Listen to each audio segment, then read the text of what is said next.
प्रिय छात्रों, जैसा कि हम सब पिछले दिन भक्त कवि रसखान द्वारा रचित सुजान रसखान नामक ग्रंथ से अपनी पाठ्य पुस्तक में संकलित सवैये का अध्ययन कर रहे थे, उसी कड़ी में आगे बढ़ते हुए आज अगली सवैया का अध्ययन करेंगे।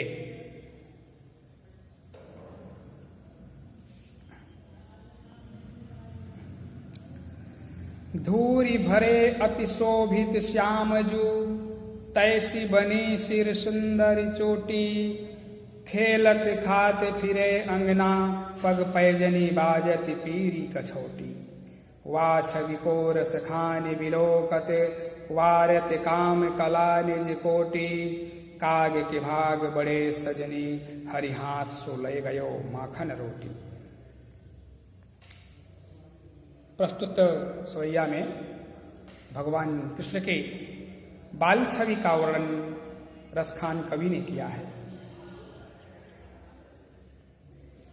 कहा कि धूरी भरे अति शोभित श्याम जी, धूल से सना हुआ बाल छवि का वर्णन है। तो कहा धूल से सना हुआ श्यामजू अर्थात भगवान कृष्ण का शरीर अत्यंत सुंदर लग रहा है। तैसी बनी सिर सुंदर चोटी, जैसे ही उनका शरीर सुंदर लग रहा है धूल से सना हुआ, ठीक उसी के अनुरूप उनके सिर पर सुंदर चोटी भी शोभायमान हो रही है। खेलत खात फिरे अंगना, पग पैजनी बाजत पीरी कछोटी। खेल रहे हैं, खा भी रहे हैं, बाल छवि है, बच्चे जैसे करते हैं एक साथ, उनके ऊपर कोई असर नहीं होता माया का। खेल भी रहे हैं, खा भी रहे हैं और आंगन में घूम भी रहे हैं। इस प्रकार से खाते हुए आंगन में घूम रहे हैं, खेल रहे हैं।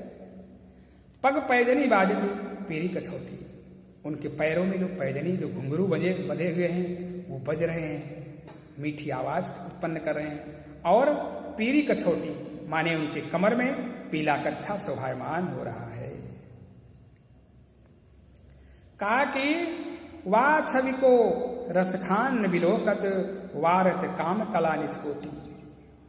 रसखान कवि लिखते हैं कि भगवान कृष्ण की उस छवि को देख करके, उस स्वरूप को देख करके, उस सुंदरता को देख करके उनके ऊपर कामदेव की करोड़ों कलाएं न्यौछावर की जा सकती हैं।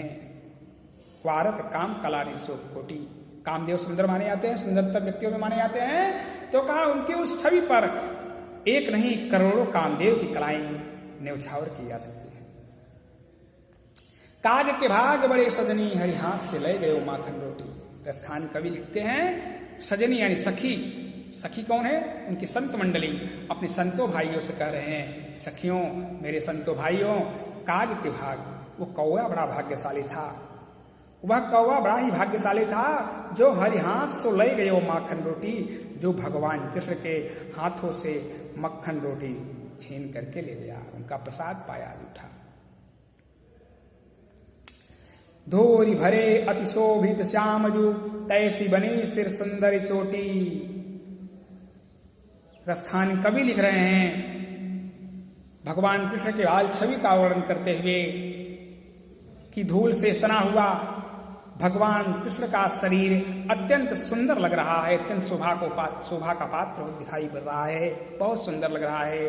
और जैसे ही उनका शरीर अत्यंत सुंदर लग रहा है, ठीक वैसे ही उसी के अनुरूप उनके सिर पर बढ़िया सुंदर चोटी भी शोभायमान हो रही है। खेलत खात फिरे अंगना, पग पैजनी बाजत पीरी कछोटी। बाल छवि का वर्णन है, खेल भी रहे हैं, खा भी रहे हैं, आंगन में घूम भी रहे हैं, पग पैजनी बाजत पीरी कछोटी, और उनके पैरों में बंधा हुआ घुंघरू बज रहा है, कमर में उनके पीला कच्छा शोभायमान हो रहा है। वा छवि को रसखान बिलोकत, वारत काम कला निस्कोटी।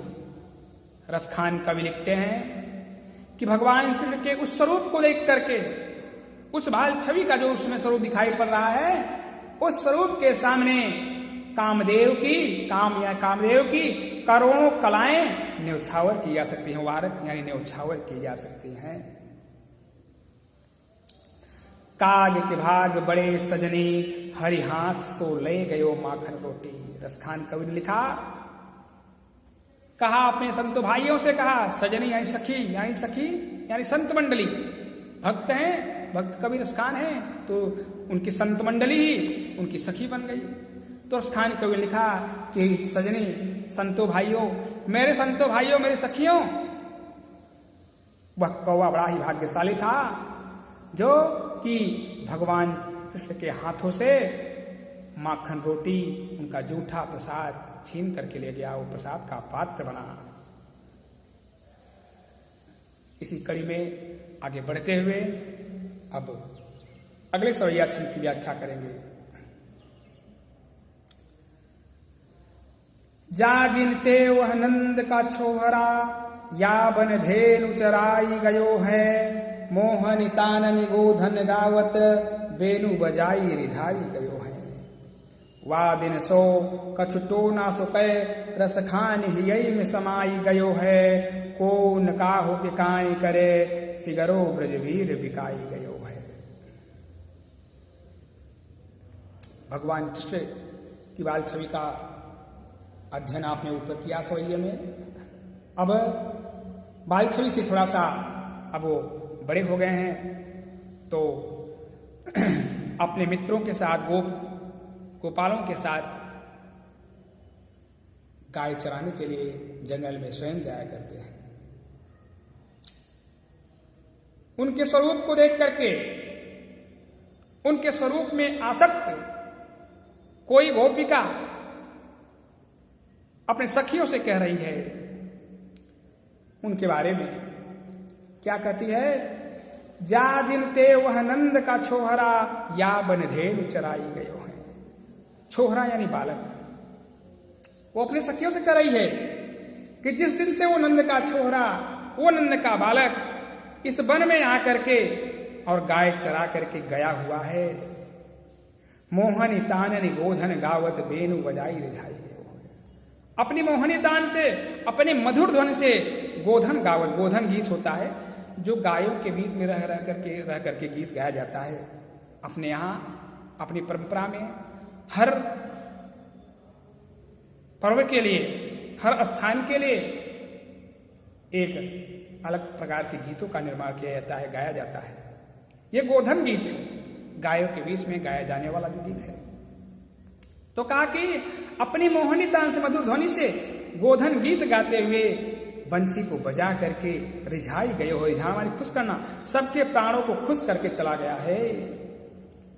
वा दिन सो कछुटो ना सुकै, रसखान हियई में समाई गयो हो।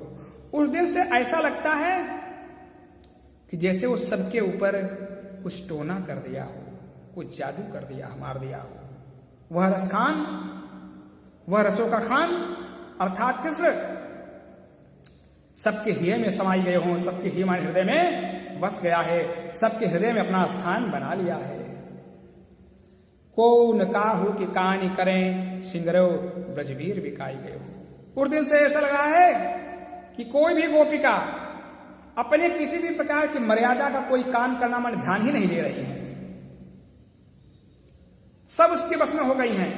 ऐसा लग रहा है कि जैसे ब्रज की सारी वीरांगनाएं उसके हाथों बिक गई हो।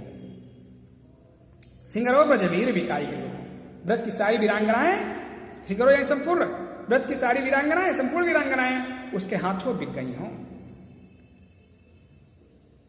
पुनः देखेंगे, जा दिन ते वह नंद का छोहरा, या बन धेनु चराई गयो है।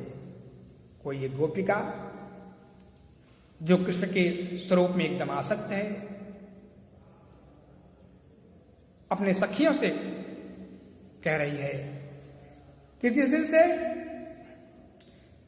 वह नंद का छोहरा अर्थात नंद का बालक इस वन में आकर के गाय चरा करके गया हुआ है, मोहन तानन गोधन गावत, बेनु बजाई रिझाई गयो है।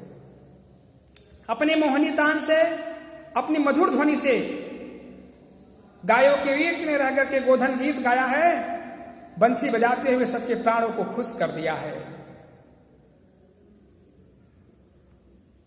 दिन सो कछटो ना सुखे रसखान ही में समाई गयो है। उस दिन से ऐसा लग रहा है कि वह रसखान अर्थात कृष्ण सबके ऊपर जैसे कुछ टोना कर दिया हो, जादू मार दिया हो। वह रसखान सबके हृदय में बस गया है, सबके हृदय में अपना स्थान बना लिया है। को न काहू की कान करे सिंगरो ब्रजबीर विकाई गयो है। वो सखी कहती है कि ब्रज की सारी वीरांगनाएं किसी प्रकार का किसी परवाह ही नहीं कर रही हैं, अपनी किसी मर्यादा का कोई कान करना माने ध्यान देना, कोई अपनी मर्यादा का किसी को ध्यान ही नहीं है। सब उसके बस में हो गई हैं, सब की सब उसके बस में हो गई हैं। ऐसा लगता है कि जैसे ब्रज की सारी वीरांगनाएं उसके हाथों बिक गई हों। को न काहू की कहानी करे सिंगरो ब्रजबीर बिकाई गयो हो। रसखान कवि ने लिखा कि उस दिन से कोई भी गोपिका अपनी मर्यादा का कुछ किसी को ध्यान ही नहीं रह गया है। ऐसा लगता है कि ब्रज की सारी वीरांगनाएं जैसे कि उसके हाथों बिक गई हों। प्रिय छात्रों, इस प्रकार से आज भक्त कवि रसखान द्वारा रचित इन सवैया छंदों की व्याख्या हुई। अगले दिन फिर इसी कड़ी में अगले सवैया छंद की व्याख्या करेंगे। आप इसका अध्ययन करेंगे।